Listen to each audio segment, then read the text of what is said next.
Usama bin Laden जो आधी दुनिया के लिए हीरो और आधी दुनिया के लिए टेररिस्ट थे। आज की इस वीडियो में हम बात करेंगे उसामा बिन लादेन की पर्सनल लाइफ के बारे में, उसके एजुकेशन कैरियर के बारे में, उसकी आइडियोलॉजी के बारे में और सबसे मेन पॉइंट कि एक सिविल इंजीनियरिंग करने वाला शख्स कैसे अलकायदा जैसी खतरनाक तंजीम का लीडर बना। तो सबसे पहले हम बात करते हैं उसामा बिन लादेन की पैदाइश के बारे में। उसामा बिन लादेन 10 मार्च 1957 को सऊदी अरब के कैपिटल रियाद में पैदा हुआ। इनके वालिद का नाम था मोहम्मद बिन लादेन, जो कि एक कामयाब और एक मशहूर बिजनेसमैन थे। इनकी वालदा का नाम था हमीदा अल अतास। और दोस्तों, मैं आपको एक बहुत इंटरेस्टिंग बात बताऊं कि इनकी जो वालदा थी, इनके वालिद की 10वीं वाइफ थी और इनसे इनके 3 बच्चे और एक बच्ची पैदा हुई। और उसामा बिन लादेन अपने बहन भाइयों में से दूसरे नंबर पर था। तो अब हम बात करते हैं उसामा बिन लादेन के एजुकेशन कैरियर के बारे में। उसामा बिन लादेन ने अपनी इब्तदाई तालीम 1968 to 1976 एक मशहूर स्कूल अल तिहार से हासिल की। वहाँ जो इसका ज़्यादातर इंटरेस्ट था वो रिलीजन के ऊपर था। इसके बाद वो किंग अब्दुल अजीज यूनिवर्सिटी गए और वहाँ से उन्होंने सिविल इंजीनियरिंग और पब्लिक एडमिनिस्ट्रेशन में डिग्री हासिल की। और दोस्तों, एक मज़ेदार बात कि उसने ज़्यादातर अपनी जो रिसर्च की वो जिहाद के ऊपर थी और शायद यही वजह थी कि उसके दिल में एक जिहादी बनने का शौक पैदा हुआ। तो दोस्तों, अब हम उसामा बिन लादेन की आइडियोलॉजी के बारे में जानने की कोशिश करेंगे। सबसे पहले हम जान लेते हैं कि ये आइडियोलॉजी होती क्या है। आइडियोलॉजी होती है कि किसी चीज़ के बारे में आपका पुख्ता ईमान होना, और आपका उस चीज़ के बारे में ईमान इतना ज़्यादा पुख्ता होता है कि उस चीज़ के खिलाफ आप कोई बात नहीं सुन सकते।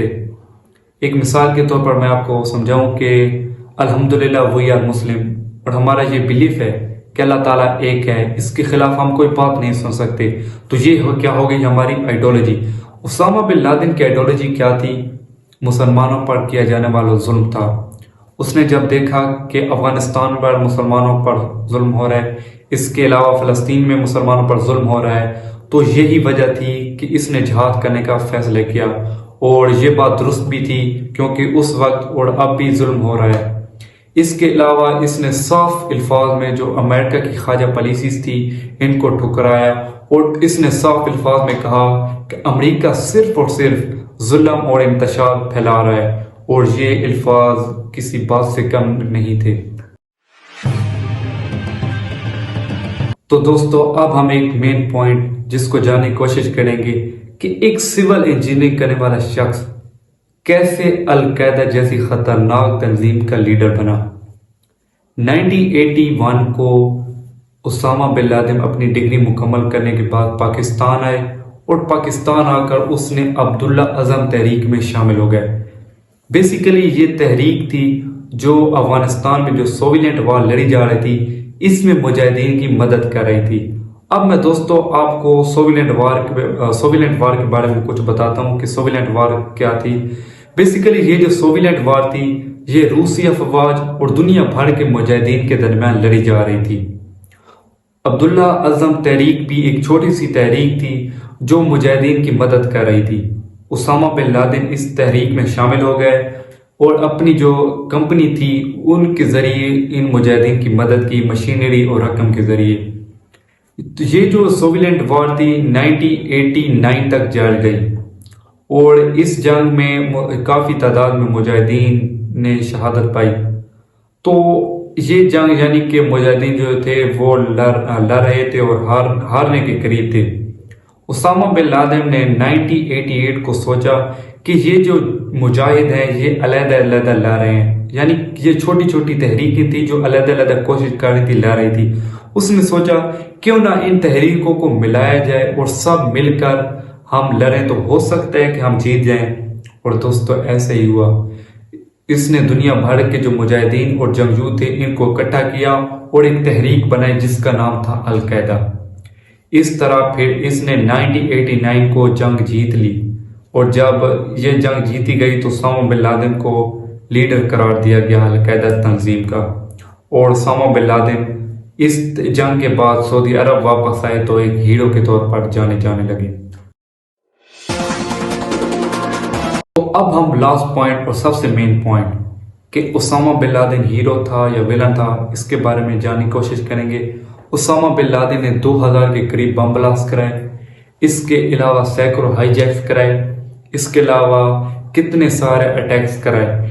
اس اٹیکس بلاسٹ کے نتیجے میں لاکھوں معصوم لوگوں کی جانیں گئی، اور ان معصوم لوگوں کی جانوں کے پیچھے جوزس کا یہ تھا کہ اگر یہ اچھے لوگ ہوں گے تو یہ جنت میں جائیں گے، اگر یہ برے لوگ ہوں گے تو دوزخ میں جائیں گے۔ اس نے ایک انٹرویوز ایک مشہور صحافی حامد میر کو دیتے ہوئے کہا کہ میرا جز یہ ہے کہ اگر میں اسلامی مفاد کے لیے معصوم لوگوں کی جانیں لے لیتا ہوں تو اگر وہ اچھے لوگوں کے جنت میں جائیں گے تو برے ہوں گے تو دوزخ میں جائیں گے۔